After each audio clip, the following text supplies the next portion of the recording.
Alright, now let's look at how we can set up our linear workflow.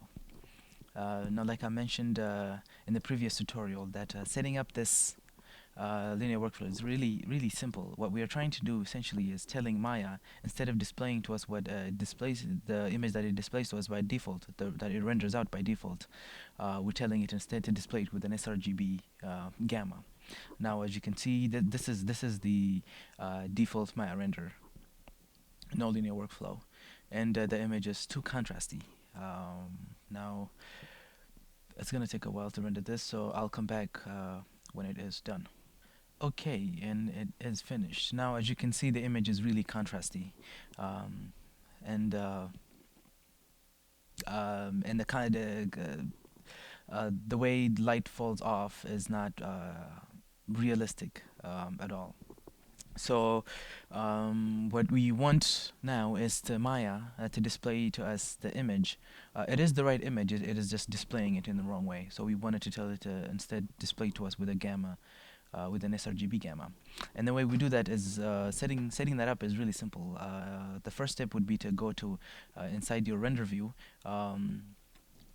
Under display, we go to color management, and by default it's the color profile is sRGB. This is the image that Maya is rendering, and the display color is also sRGB. This is the image that Maya is supposed to display to us.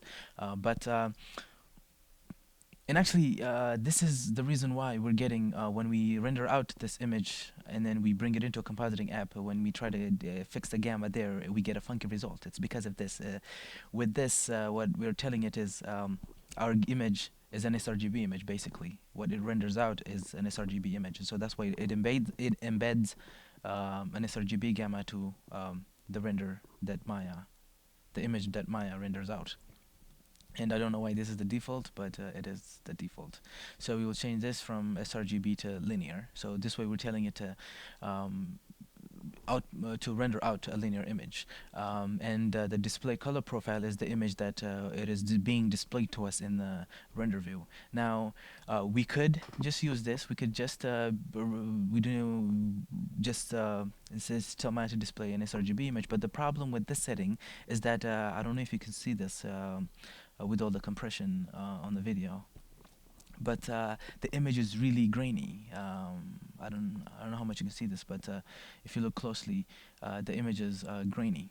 Now the reason for that is because there are many other settings that we have to turn on in order to get a smoother image, and I usually do not like using this to display our image. Instead, what I like to do is leave this at linear. So we're telling it to render out linear image and display to us a linear image. And we would instead apply a gamma to the camera that we're rendering out of. Now this is the camera here, and this is the view of the camera. And we will apply a lens shader to the camera to view to the sRGB. Now, if you scroll down, it's under the camera in the attribute editor. Scroll down there.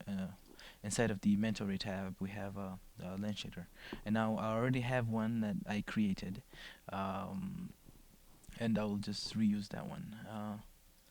I don't want to get into why I'm using the settings that I'm using. I think too much information is never good.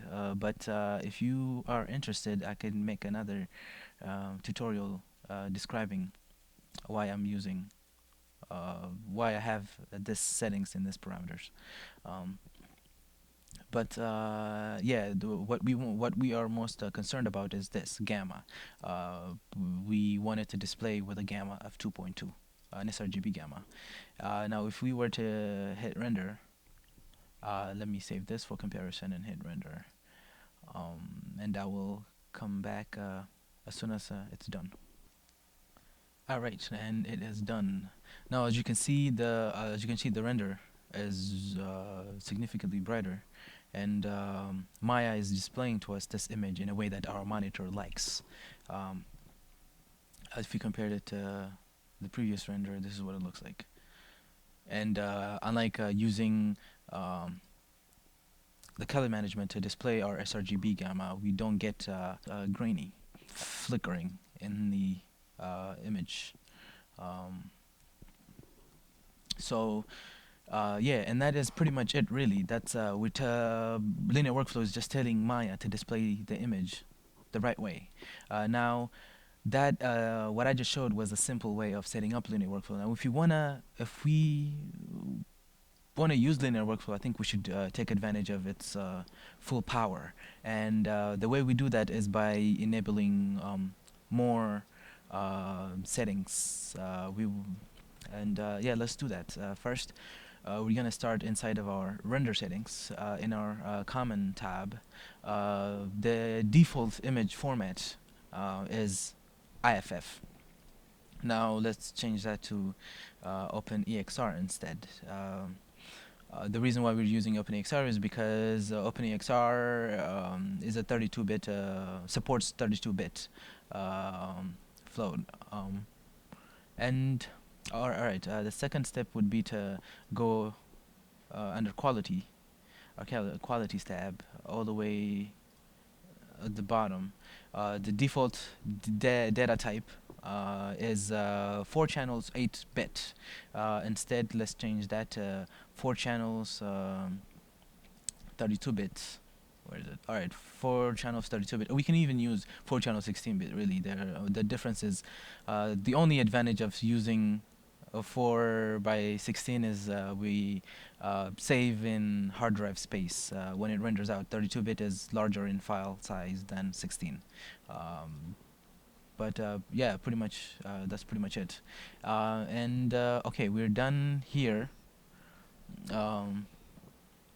In our render settings. Now we're gonna go into our render view and change a few more things. Actually, one more thing. Inside of our display, okay, by default, Maya would be displaying an 8-bit integer. This would be what Maya would be displaying to us. Instead, you want to check 32 bits. And if you're doing this for the first time, it will prompt you to restart Maya, and go ahead and do that. And you only need to do this once until you upgrade your Maya to a newer version. But yeah, once you have done that, okay, am I forgetting anything else? And if you have not changed the color management from sRGB to linear, do that. And we already have lens shader applied to our camera. And so if you were to take a render, I don't think there will be much difference, but let's see what we get. Again, this is going to take some time, so I'll just return when it is finished.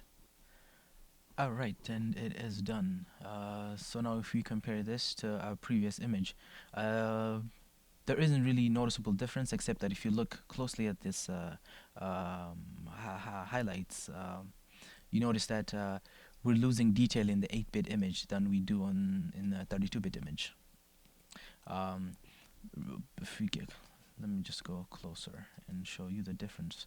Here is the 32-bit, and here is the 18-bit, the 8-bit. Now, it may look like this may, the 32-bit may seem like it's clipping, but it really not. We just have a lot more information in this image than we had in this one. So this one would be clipping the white points. And that's why it's looking this way. With the 32, with this render, we're not really.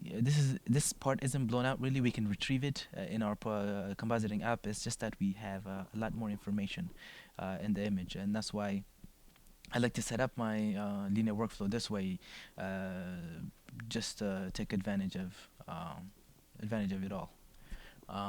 Now, that is pretty much it as far as setting up the linear workflow.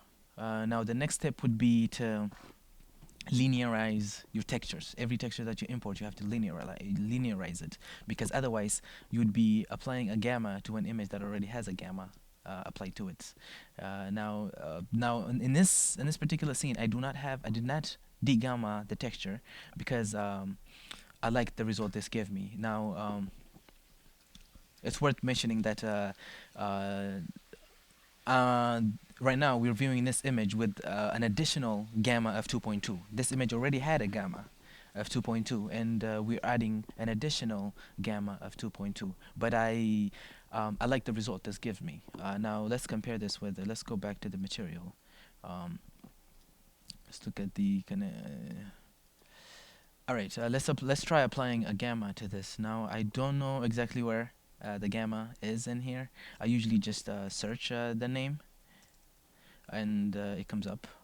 So let's try in linearizing the image and see the difference. And the way you do that is by we im this would bridge. We'll use our gamma to bridge between the texture and the material, the shader. And the way we do that is let's first disconnect by just hitting delete, clicking on it, and hitting delete. And we will middle mouse click and drag and drop the texture into the value uh, of the gamma.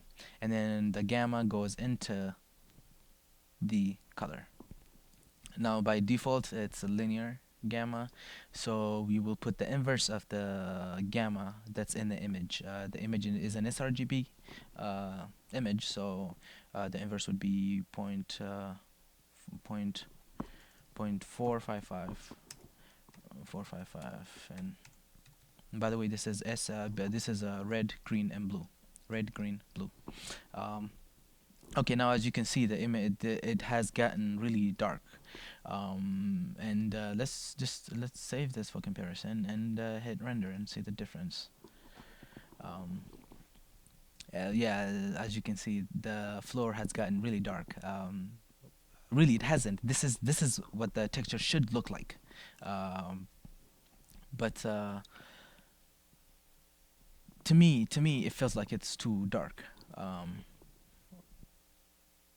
I like the other version, the one that has too much gamma in it. Now that is why I don't like really. I usually don't texture all my materials because I feel like it's just you don't have to. You don't have to really. It's just an artistic call only you can make, or the client makes it for you.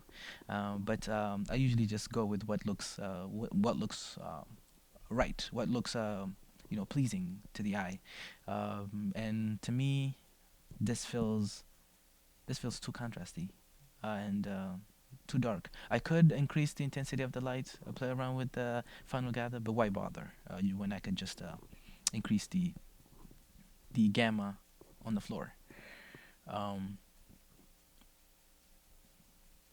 and yeah, it's like I said, it's just an artistic call on you can make, or the client makes it for you. Um, here is the difference between the two. I don't know about you guys, but I like this result more than I do this. Um,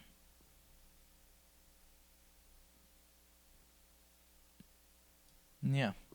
Now, the way I learned, the way I was taught um, about gammas, I was told to de-gamma even materials, the just basic um materials. And the way you would do that is, for example, let's clean our work area and graph this one.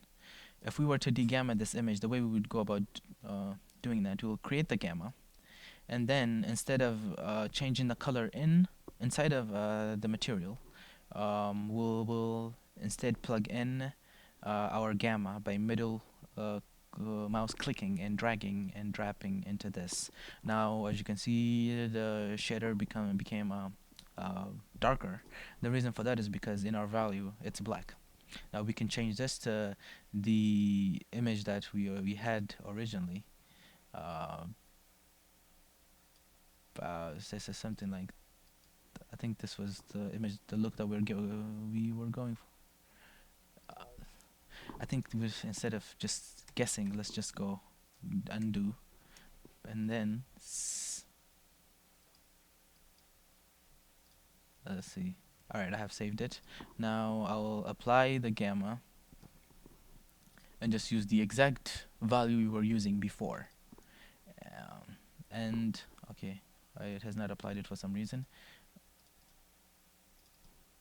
All right, now we have applied the gamma, but we are viewing it right now at this is linear. So we would apply the inverse 5.455.455. Now, as you can see, the image got really darker, and really wasn't the image that it wasn't the material that we were using before. It looks completely different. And if we were to take a render, let's just let's take a render and see what it looks like. I'm gonna pause it and come back when it is done. All right, and it is done. Now, if you look at this this material, it's now darker. We haven't compared to the original. It's different. Here is the original color, and if you compare this to this, it's nothing like we started with originally, and that is why I do not like gammaing materials, because it changes. I really don't think materials need degammaing. Some would tell you you do, but I don't know to be sure, but I I don't think you would need to degamma any texture, because the image that we're getting here is different. But if we were to compare this with this, these two colors are really the same. I would say, yeah, it's really identical. So I would assume that you don't need to really degamma shaders, only textures. Um, and with that, I think that's it for this part of the tutorial. If you have any questions, let me know. Um, I'll try to answer them as best as I can. Until next time, au revoir.